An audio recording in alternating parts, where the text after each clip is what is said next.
For today's dish, we're making sausage and potato soup, which is similar to Olive Garden's Zuppa Toscana. In a large pot over medium heat on your stove, add in a couple of tablespoons of olive oil and then your choice of breakfast sausage. It can be pork or turkey, spicy or mild. It is whatever you prefer.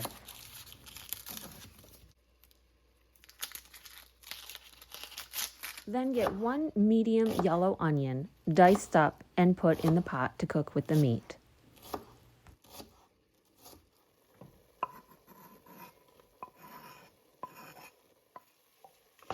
At this point, if I'm not using a spicy sausage, I will add in some red pepper flakes. If you are using a spicy sausage, I would hold off until later when you can taste the flavor and make sure you don't want to add too much heat. This little trick right here I did with the garlic to get it out in one swoop.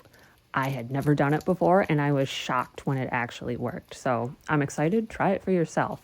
Anyways, you need 3 cloves of garlic for this dish and they need to be minced up very small. I use a microplane to do that. Have your garlic cook with the sausage and onions for about 30 seconds to a minute. Then you're going to add in 32 ounces of vegetable broth or stock.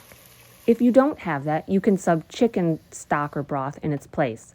I then add in about a cup to 2 cups of water. Now onto the potatoes. I'm using yellow potatoes here and I'm slicing them very, very thin.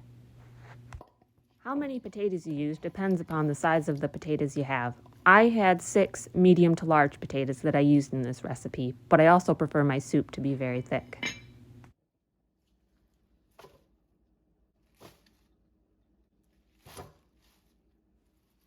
Yup, that's a lot of kale, but like I said, I like my soup thick.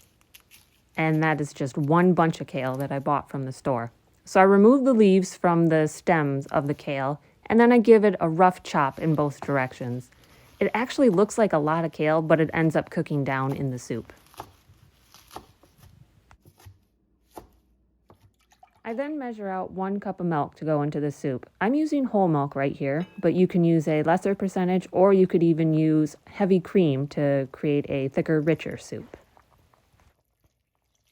Prior to adding the milk in, the potatoes had been cooking for about 10 to 15 minutes. So at this point, you really want to be careful stirring because they don't take very long to cook and they'll break apart easily. I then add in the kale, and this kale only needs to be in there for about 5 minutes to cook down.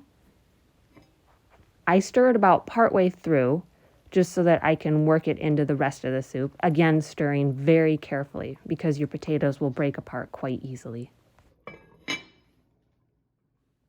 I consider this another low mess meal, other than the fact of washing the produce and getting a lot of water on the counter. At this point, your soup is done, and this would be the time where I would give it a taste to make sure if it needed any salt or pepper. I typically don't put salt and pepper in this recipe because the sausage and the broth have so much flavor already in it that it's not necessary. But if you want to add some, by all means, go ahead and add some.